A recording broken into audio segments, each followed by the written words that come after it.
Right. Evening, everyone. Sorry about that. A little bit messy. Let's see if the document will open now. So there is the exam brief. You'll see that there are 6 questions. Of those 6, you'll get 3 questions. What we'll do is we'll decide which one to leave out. I must admit, I didn't even think of that because they're all very, very doable. So I'm going to let you guys decide which ones to leave out. You can decide based on what you can find and what where you want to focus. So I'm not going to worry about leaving one out. I've prepared all 6 for you. Right. So the first one is this, and it is about artificial intelligence. And as I said, I've shared quite a bit of information in terms of cases. So if you are to leave one out, maybe leave one that has too many cases. So the first one we look at the idea of sources of innovation. So sources of innovation, if we go here, is one question one. You'll remember we did these sources. So shocks to the system. And I think these are those kinds of moments that COVID would fit into. Accidents, we know, for example, that the post-it note and the glue that attached the post-it note was initially designed to be a super glue that would never let go. We know that Viagra was tested for heart disease and gave a different result. Also watching others. And I think sometimes we have a very close eye on our competitors. And when we reverse engineer, we break it down into component bits and we steal ideas. We build on those ideas. We copy those ideas. China very good at copying. And then the idea that applications moved between worlds. I think that Blu-ray started off as a gaming thing, then became your DVD bases, and now we have Blu-ray in many different applications. Bluetooth, the same thing. Bluetooth essentially in every aspect of our lives. And then regulation. And this is often needed when government steps in, and it can be anything from regulation from a climate perspective and so forth. Regulations in terms of reducing emissions, all of those have forced additional innovations. And advertising, really going and looking and seeing what our customers want from us. And then the inspiration, those aha moments. I did say when we did this class initially that in Silicon Valley, people go and drop acid or take LSD and then go spend a night watching loud music. And that's how the idea, I was told and I'd read somewhere, of 3D printing body parts came about. Knowledge push. This would be those individuals that work in research and development, spend a lot of time on improving, on changing, on finding new ways of doing. And then often the stuff that is created there will disrupt industries. Design driven innovation, the idea that we design and around a specific design will advance that design and improve that design. Need pull, again, this is where you have those moments that, again, COVID could fit into that. And then users as innovators. The best example and the worst example of that is the please call me. I believe that still hasn't been settled yet. And then looking at alternative futures. In terms of the alternative futures, again, it's that right brain thinking. It is pushing the envelope in terms of technology. So if we look at the different ones explained a bit better, knowledge push. So knowledge push would be run through your research and development department. Some organizations will outsource that to universities. And this is where the scientists spend their time testing and retesting and creating new paradigms and moving paradigms. Need pull, here there is a need that had developed, had been created all of a sudden. And it's more than COVID. We've seen in terms of climate change, this slow burning need and how people have had to innovate to go net zero.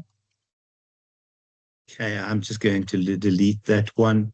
And then working on processes. And again, this is around efficiency and then working at the edge and that idea of disruptive innovation, where, for example, we know that when the first smartphone was created, it destroyed vast numbers of industries.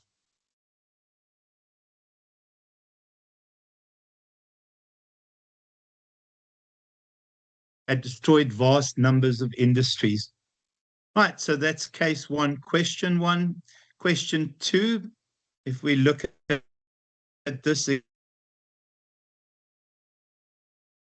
again, of innovation within the context of sand technologies. So you'll need to make sure that I didn't mess these up. Dimensions, changes in product, changes in process, changes in position, and then changes in paradigm. So I'm just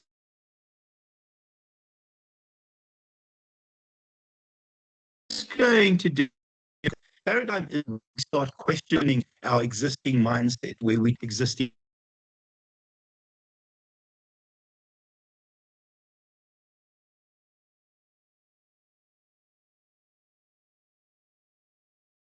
is focus on petrol. Changes in product, and I think here it is those updated products. So the new iPhone and where we were from iPhone 1 to where we are now at iPhone number, I think it's 16, I'm not even sure. Changes in processes, and this is often to do with how we create, but also how we get items to customers. The use of drone technology and delivery is very much there. And then also position, how we position the new product within the context of a particular industry. You'll see the 4Ps there. I've given a couple of examples. You can take a glance at those. And then question three, and let me make sure that I didn't mess this up, right? Makes innovation happen. And there we have it. Please give me a second again.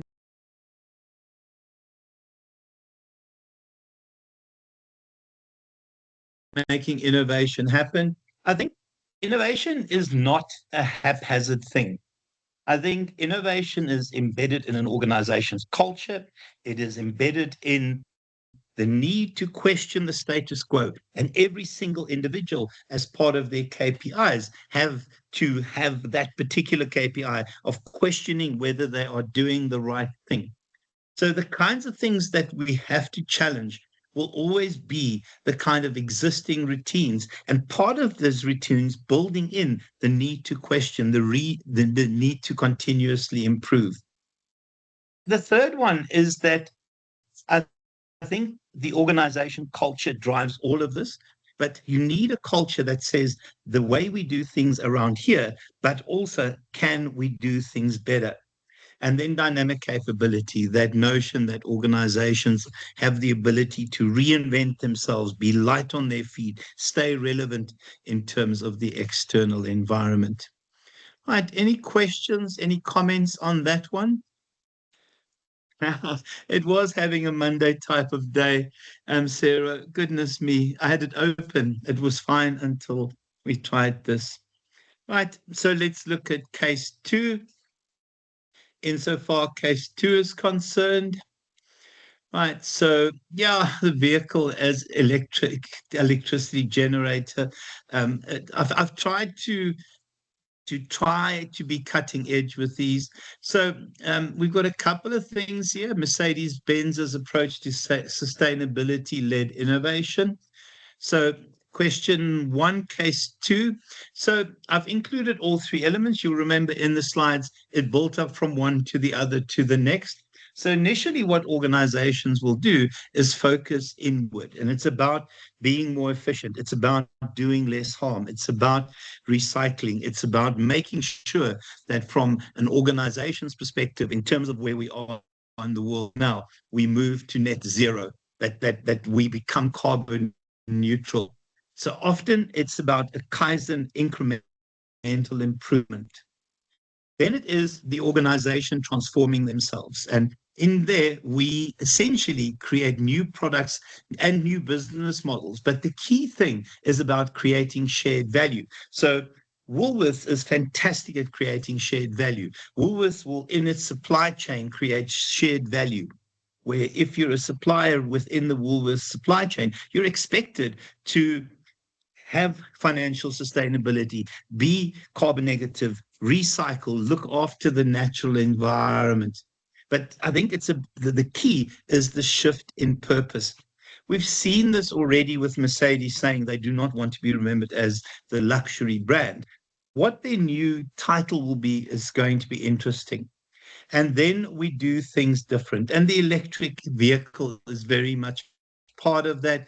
It is this idea of a net positive impact. And here, if you generate enough electricity during the day, in terms of the batteries in your vehicle, you should be able to run your house off your vehicle, which again gets rid of the need, particularly in South Africa, to burn coal fire power stations to provide electricity. And generally, it's this idea of driving a paradigm change in the world. You'll see I've given examples of each of these. So you'll see that this one goes with first, second, and third. Have a glance at those ones there. In terms of question 2, let's just make sure I didn't mess this up. An assessment of Mercedes-Benz within the context of key questions about managing. So when we ask those particular questions around innovation, it really is about focusing our attention on where we should make changes, on where we need to adjust, on where we need to essentially have a proper look at what we're doing.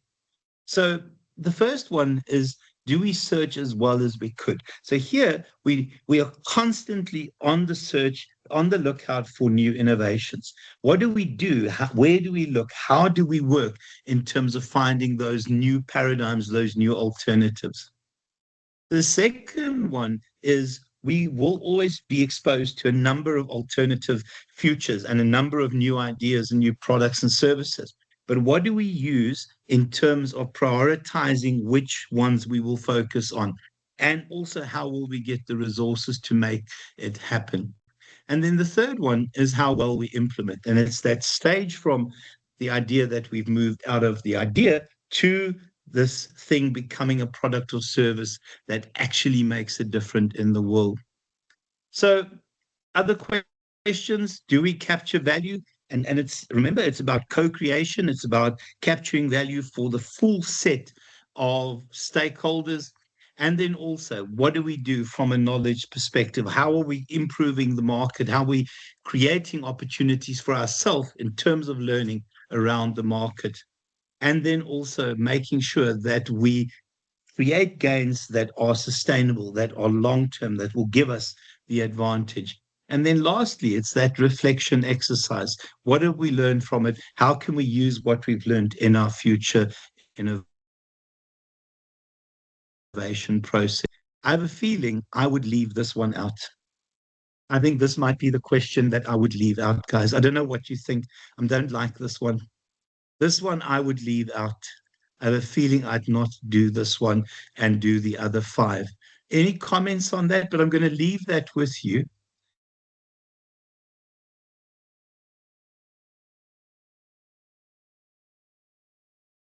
Any comments on that? I think leave this one out. Leave this one out. Okay. So, yeah, the last one, and I would leave this question out, guys. And then, yeah, innovations to be patented. Yeah, I can show you that I've given you something to work with there. For something to be patented, it has to be something new. This has to be something novel. It has to be something that has invented an advanced science. It has some sort of industrial application. It is a subject that is potentially patentable, and you need to share all the information about it. Guys, I would leave this one out. I would leave case 2 out. Non-negotiable, kill case 2. Right, let's look at case 3. And you can delete those slides when you get it. I won't delete it. Right, so yeah, this is also an interesting one. And the idea of how printing and what role printing plays in our lives have advanced. So here we look at the components of an innovative organization. There are the components. So the first one, and we've done this as an assignment question previously, the shared vision, that people have bought into this collective idea of this dream future that they want to achieve, and also the role of leadership that they play in creating that strategic intent, creating that overall vision. the appropriate structure. And remember, it is that kind of chaotic structures. And we spoke about chaotic, where there is this balance between freedom and empowerment and allowing people free reign, but also having some sort of binding set of principles that don't allow this to turn into the so-called skunk works, where essentially you do whatever you want and whatever sticks and whatever we can turn into a product is fantastic. It's that balance between chaos and order. And then just key individuals. I think these individuals have a significant role to play. Promoters in terms of selling the idea of the need to innovate, champions taking on particular projects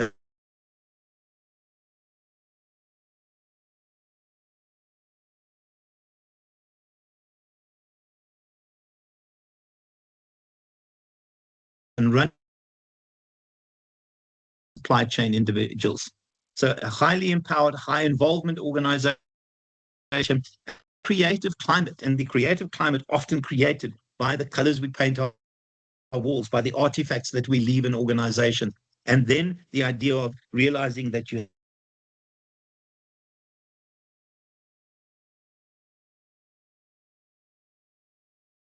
have both you do. Am I breaking up, guys? Am I breaking up?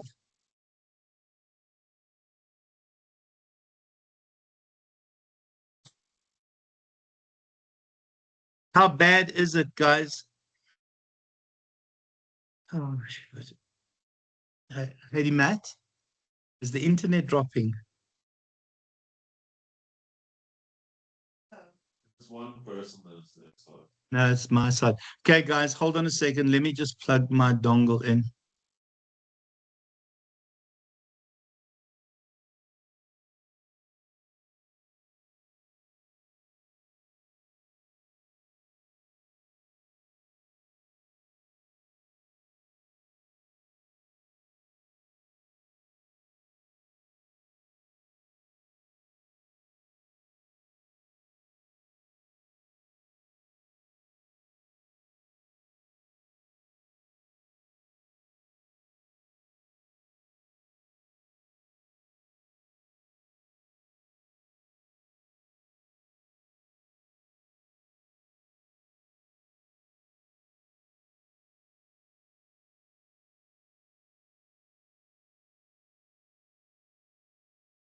This open, guys.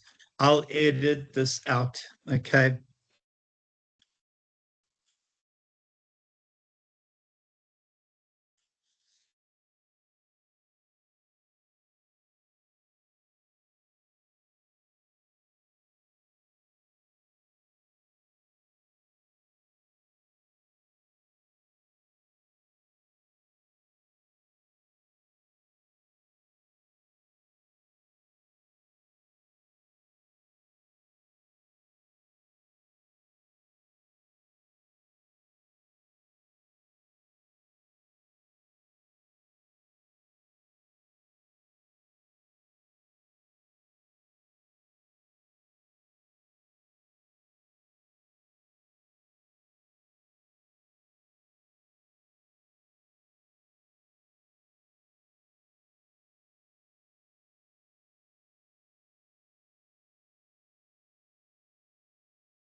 Right. How is that, everyone? I'll restart with question 3 and I'll edit out this nonsense here. How am I sounding now? I'm on 5G, so it should be better. Right, let's start again. I'll know where to edit my. It's very clear that something doesn't want us to finish. Right, so let's do question 3 again.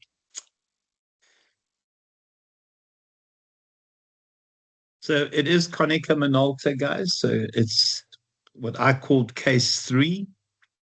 So here we are in terms of the semester. Everything, Neil, it's kicked our behinds a little bit this semester. It's taken its toll. Right. So if we look at the third case, remembering that we're going to leave out case two. So the third case would be the components of the innovative organization, the 4 Ps of sustainability. And this is a lot easier than the second question. So let's have a glance again. So the components of an innovative organization starts with leadership and leaders providing us with a vision, but also people buying into that vision. They focus very much on contributing to the long-term successes of this ideal future that we've created. The idea of an appropriate structure, we spoke previously about a chaotic structure, that magic mix between chaos and order. So chaos would, if it was chaos, we would refer to it as a skunk works, where anything goes, and sometimes something will stick. At least when we have a chaotic structure, the focus is on a lot of empowerment, a lot of freedom, a lot of testing parameters, a lot of risk taking, but also having some sort of binding set of processes that will keep everyone aligned with the vision.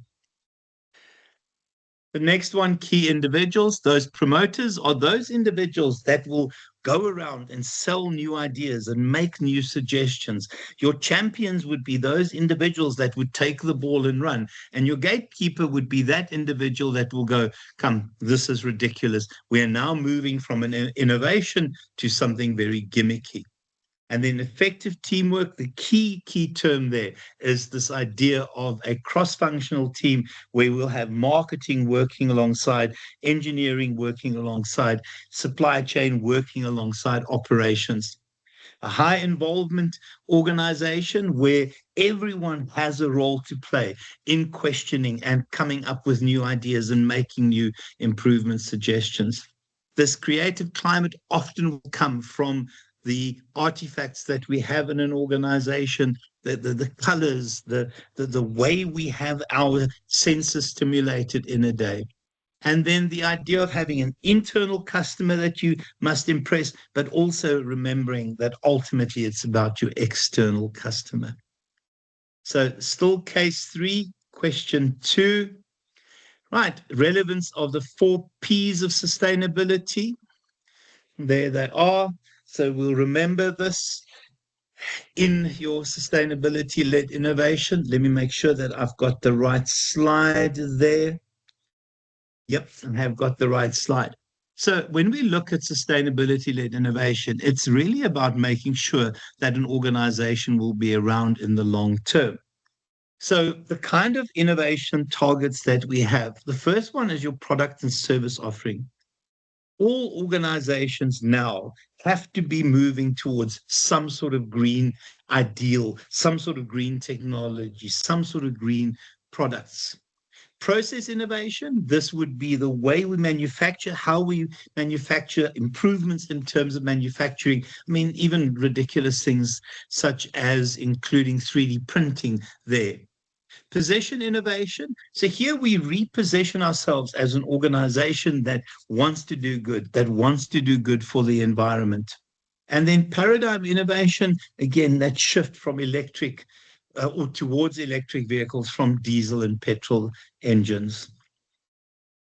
Right. And then question 3, dynamic capabilities. So we've done dynamic capabilities previously. Remember, dynamic capabilities, the ability of an organization to reinvent itself, to stay relevant. And remember, the 3 elements, resources are those things we own. Capabilities allow us to maximize what we can get out of our resources. Dynamic capabilities allow us to reinvent ourselves.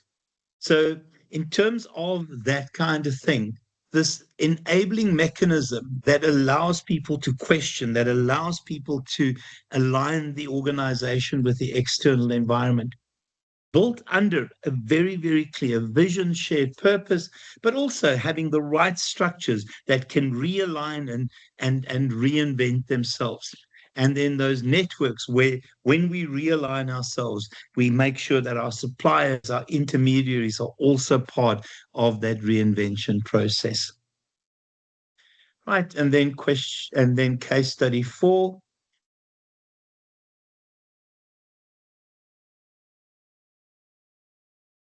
Okay. So, yeah, I remember this one. It is around sustainability innovation.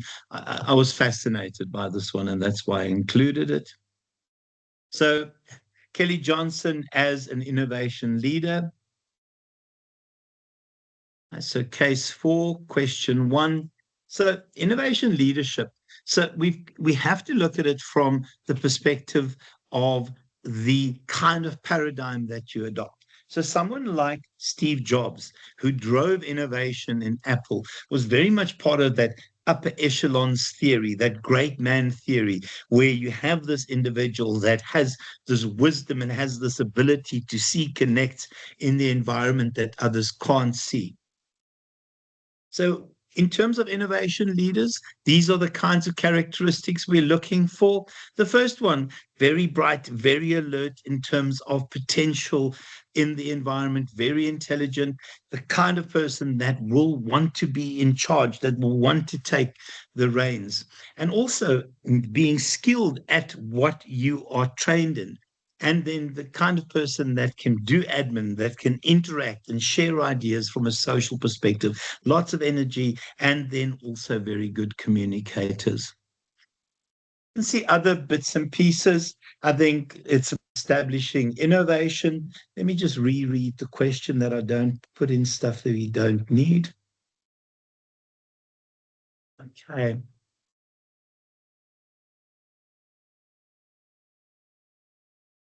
So I have a feeling that I can get rid of that. I think in terms of innovation leaders, those individuals that, because of their social skills, will give individuals the freedom and the trust to actually take charge of their lives at work, and then also have those sort of parameters set that we can't work and not achieve anything forever, and then also making sure that you have the right team leaders in place.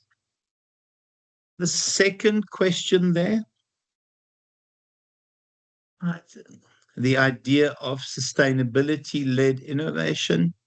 So again, when we look at examples of sustainability-led innovation, we've discussed it already. So you can see almost where the split in the papers are. So the first three would be the one paper, and 4, 5, and 6 would be the second paper. I'm not going to discuss this again. We've already discussed it 2 seconds ago. And then just the third question, and then in Kelly's role as social innovator and also social entrepreneur. So, what is social innovation? I think social innovation is the idea that we steal from other areas of innovation. I think, in terms of social innovation, it often works in those areas where government haven't stepped in, where big business haven't stepped in. And it really is about making sure that we look after the interests and do good, and that look after the interests of the greater good. From a social innovation perspective, it really is about building individuals. It's making a difference in a community. It's contributing to communities. So, from a social entrepreneurship perspective, I think we've seen how social entrepreneurship can be part of big business, but also a standalone business where there's this business that focuses on needs, that focuses on community, that focuses on making a difference in the lives of individuals, of doing good. And in light of that, we will often talk about the triple bottom line. So the focus on still making the finances work, but also the focus on social, and then the natural environment elements as well, people, planet, profit.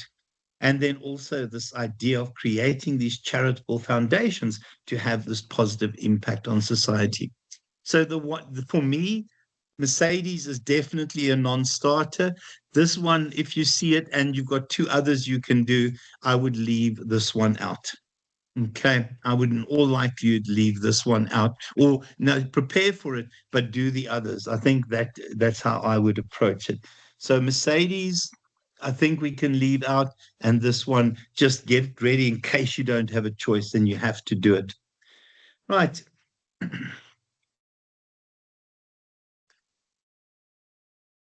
And then case 5, yeah, brutal fruit.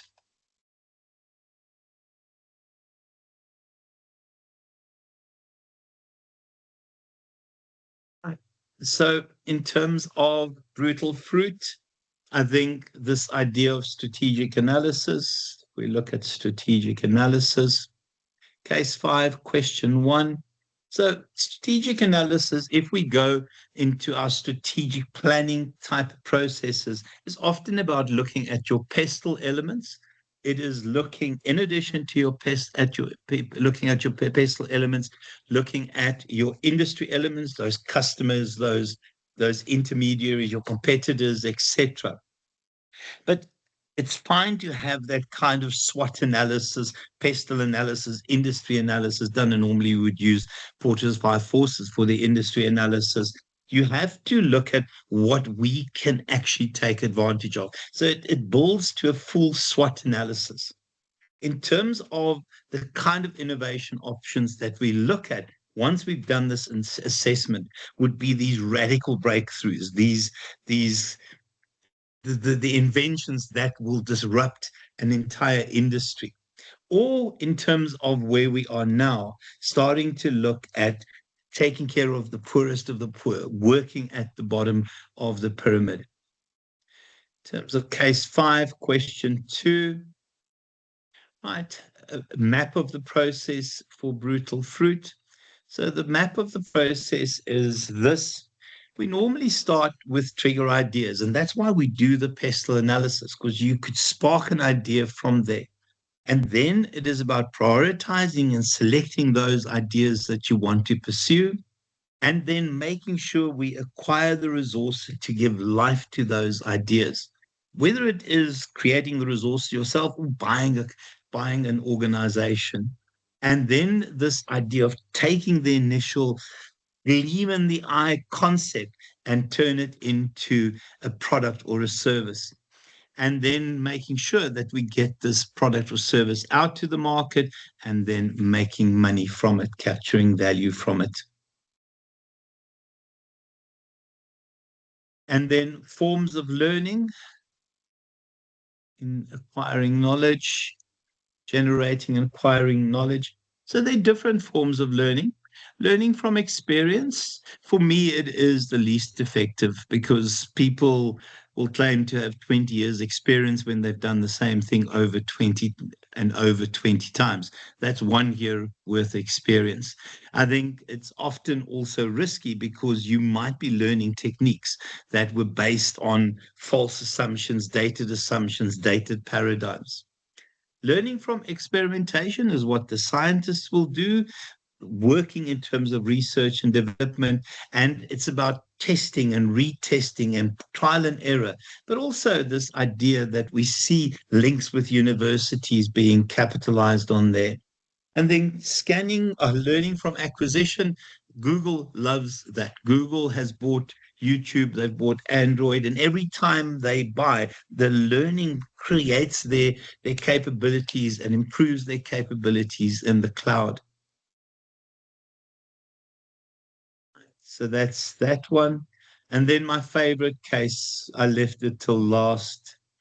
It is McLaren. Loved this case study. Hopefully you enjoy it as well. Quite sad. Right.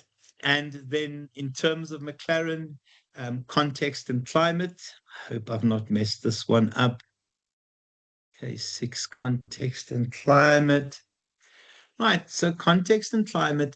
I think climate is often those patterns of behavior we see in organizational life. For me, I've always thought of climate as culture is the way we do things around here. Climate is how I experience the culture. So it's often the kinds of things that we want to make sure that different people will experience a climate differently. But when we make changes, it's about making those experiences and changing those experiences. The definition here is that these are surface level things, and that essentially they're often within a work unit. But for me, it is climate is an individual thing. Culture is how we do things around here.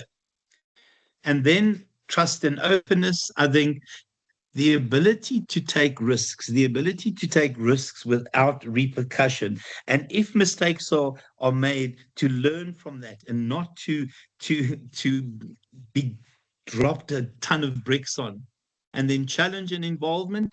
And I think the challenge and involvement comes from this ambitious future, the vision we create for ourselves, but also allowing people the freedom, empowering people, giving them the tools to actually create their own magic. The key thing, though, is to avoid burnout. Remember Google and their 20% rule. If you're a technical person in Google, you get 20% of your life to create your own magic. And then just also the kind of support that is there, making time available, the 20% rule in Google, and then the idea of conflict, how we deal with conflict, how we deal with issues, and dealing with conflict as a positive thing, as a learning thing, as a competition thing. And then risk taking. I think the key thing with a high empowered environment is the ability to take risks, and then the freedom to go and make magic happen. Question 2, sources of innovation. We've done this.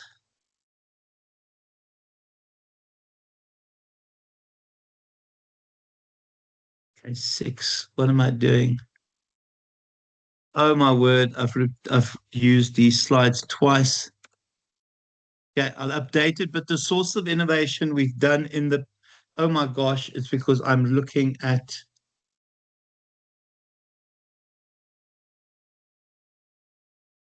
I can see a lot of editing being done. Sorry, guys, this was really rushed through.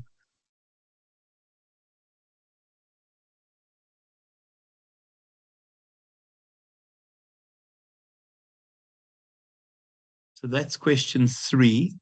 Oh no, I don't know what I've done. Damn crap.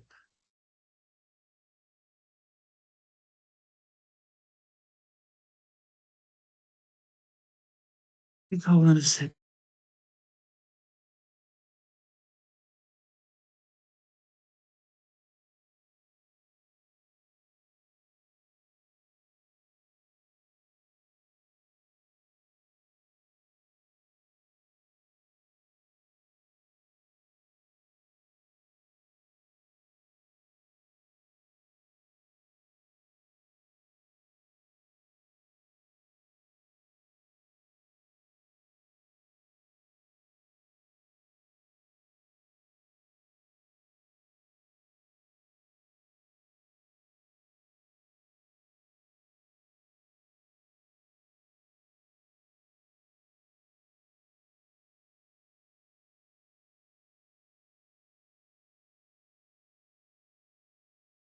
As I don't know what I've done. I will look at updating those. I have no idea what I've done here. This is frustrating as hell. I've obviously copied in my rush the wrong stuff. I will update the information. I think I've overwritten my slides. So I will make sure that I do some sort of recording, but we've done source of innovation and we've done dynamic capability. So it's not really necessary to do it again. I don't know what happened there. That was a rush.